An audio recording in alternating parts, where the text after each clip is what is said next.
Hey Reddit, what are some company secrets you can reveal for a company you no longer work for?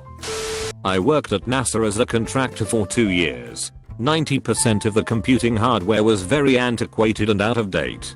I saw a lot of Dell computers from the mid 2000s still being used. Yes, even pre-thin style monitors, that beige or off-white color. They are pretty underfunded and spend most of their money on more advanced hardware like supercomputers, large servers, etc. But the basic hardware is really out of date. In fact, the whole place looked like a museum of the 1990s. The architecture, the dress styles, the lighting, carpet, and so on. It was very strange, almost eerie. I worked at Great Clips. The stylists are strongly advised to only cut a client's hair between 10 to 15 minutes. If the stylist's average haircut time is more than 15 to 17 minutes, they might get talked to by the manager about speeding up their services, or written up, if it continues to happen. Stylists also get paid based on how fast and how many clients they have that day. If a person comes in with a long, tangled rat's nest and wants a complicated haircut that takes you an hour to deal with, they can fuck up your timed average for the day and fuck your pay. This is about a decade old, so may no longer be applicable, but Microsoft has special pricing for non-profits that is about 1/10 the regular price. They don't advertise this, so a lot of resellers still sell the software to their non-profit customers at the regular price and enjoy the higher profit margin. Worked in several chain restaurants through college as a cook. Nothing to report that you probably haven't heard already, but I can tell you, most of the things you've been warned about are true. But the best thing I can tell you is, don't go to a restaurant within 30 minutes or so of its closing time. The cooks have already cleaned in an attempt to go home. At best you're getting the scraps left on the counter. At worst, well, you've pissed off the cooks. Oh, and I cooked at Hooters. They literally train the waitresses on how to flirt with customers. No, they don't like you. In fact, if you're a particularly odd looking or annoying customer, they tell the other waitresses about you, and they look at you through the kitchen windows and mock you. Come to Walmart Deli after 7 to 8 PM. We mark everything down. You're welcome. I worked at a luxury movie theater for 3 years. Complete with service to your seat, oversized recliner seats, pillows, and blankets. The pillows and blankets were never washed. Ever. But the break room was stocked with brand new ones. Always ask for a new blanket. I used to work in financial services. Agents would sell products based on the commission and not on how well the investment actually performed. Our customer service department was pretty much always taking calls from people who had been deceived about what to expect from their investment. I work for the post office now, and I will honestly say I have never worked with such hard-working people before. There are problems with managers expecting you to get things done quicker than humanly possible, and a lot of our equipment is old and falling apart, but I honestly feel like the vast majority of my coworkers are trying to take care of our customers and to just get home safely. I ran the lens lab at a P-Roll Vision back in the day.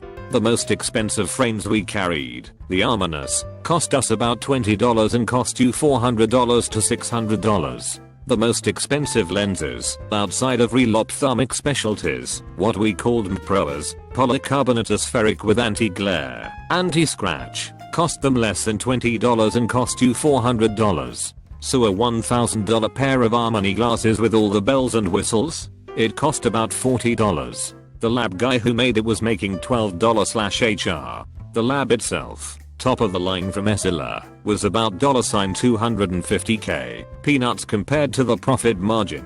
All staff, even just sales staff, had to wear lab coats and glasses at all times. If you didn't need glasses, you just wore glasses with zero prescription.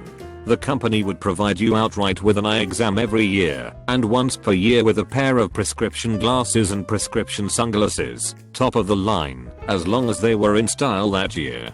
That was actually a cool perk. Oh, this was one of my favorites. In Maine, at the time, Medicare wouldn't cover anti-scratch coating for adults. All of our CR39, the basic plastic lens, super easy to scratch, just came with that pre-applied. We were actually supposed to intentionally strip that coating for Medicare customers, costing us time and labor while depriving the customer 99% of the time we just didn't bother. AskReddit I worked at Target and PetSmart for some time and they both had this weird policy about stealing that I've heard applies to most big chains. Basically, a regular employee could not stop a low price thief. Obviously we can't let someone just walk out with a TV or live animal, but I was forbid from doing anything about small shoplifters. It's bad for the image of the store, and if you happen to be wrong, there could be a lawsuit or discrimination accusation that could cause a lot of trouble. So most of the times they just let you walk out fully knowing you stole something. At PetSmart, I happened to be working the register when a customer came up and alerted me that there was someone stealing a bunch of dog shampoo and shoving it in her purse. The location didn't have many employees and all the beauty supplies were kept way at the back. I called my supervisor over and she said not to do anything. When the lady came to ring up one very small thing, the shampoos were very noticeably sticking out of her bag. My supervisor asked if she needed to pay for them, and the person said no, and we just let her walk out. Apparently if we think someone's stealing we are supposed to nice it out of them. If not, oh well. It's a chain store, so it's not like losing this merchandise is such a big deal, I suppose.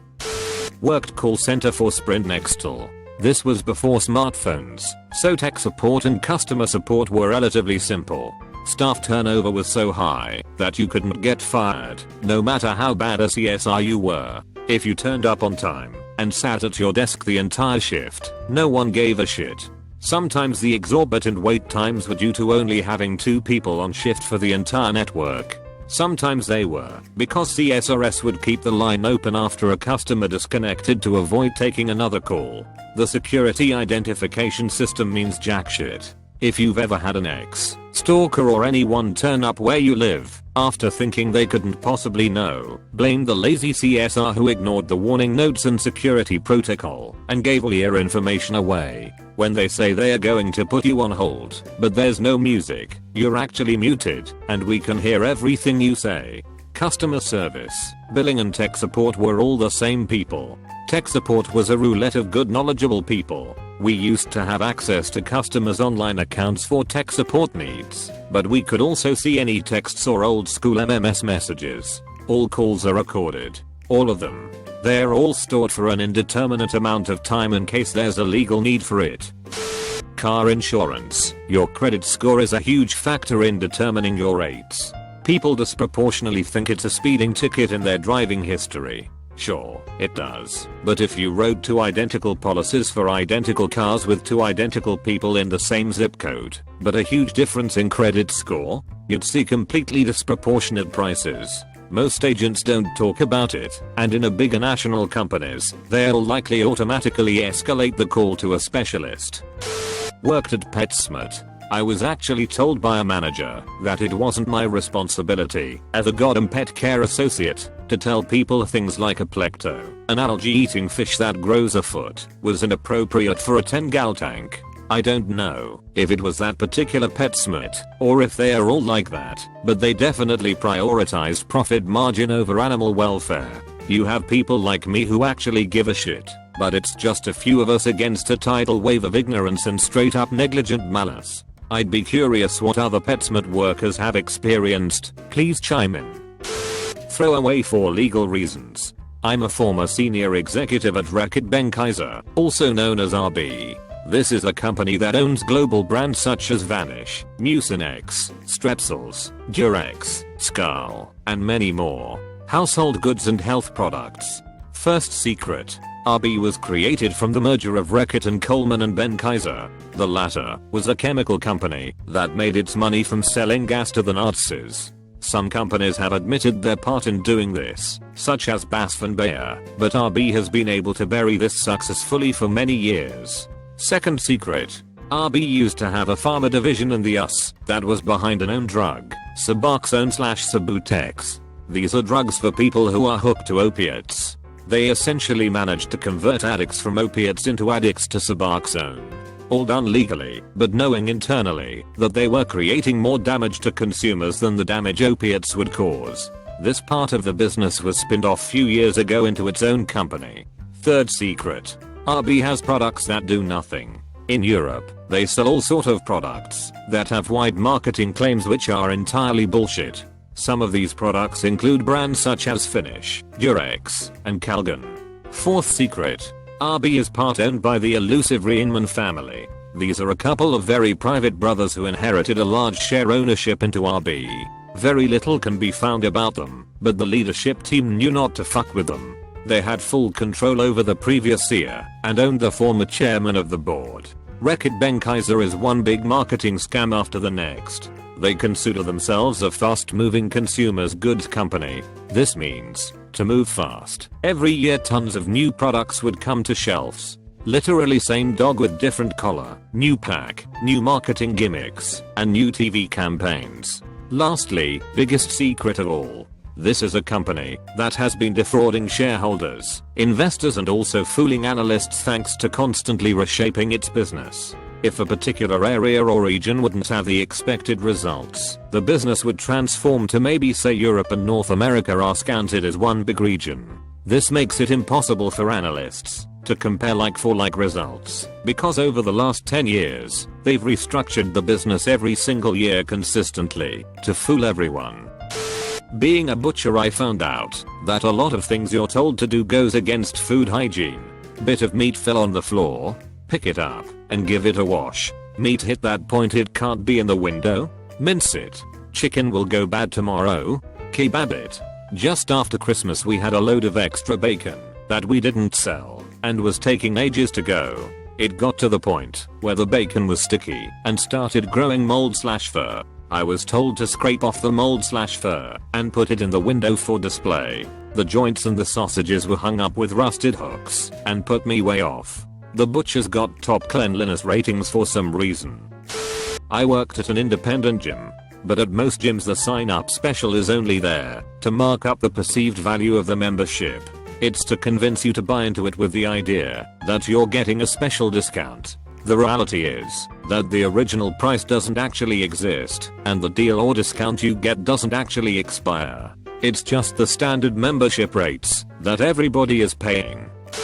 I worked at Dunkin' Donuts, and at least at my location, all the shit was frozen. The free samples are the oldest donuts we have, and when serving, we pick donuts from the back of the tray, as those are the oldest. Also, my location wasn't too high volume, so we didn't switch out coffee every 18 minutes, like we were supposed to. Coffee could be a few hours old. Sometimes donuts were over 5 or 8 hours old, if they were a low demand kind. I worked at Raising Cane's for 2 years. If other stores keep up with the standards we had, there's nothing really to say. Basically the entire place was cleaned every day, and I worked in the kitchen, and at the counter. Even half the walls. Nothing was frozen except for the fries. The sauce and coleslaw was made in-house every day, and no food violations I can think of. Honestly a dope ass first job. One thing though, there's MSG in everything.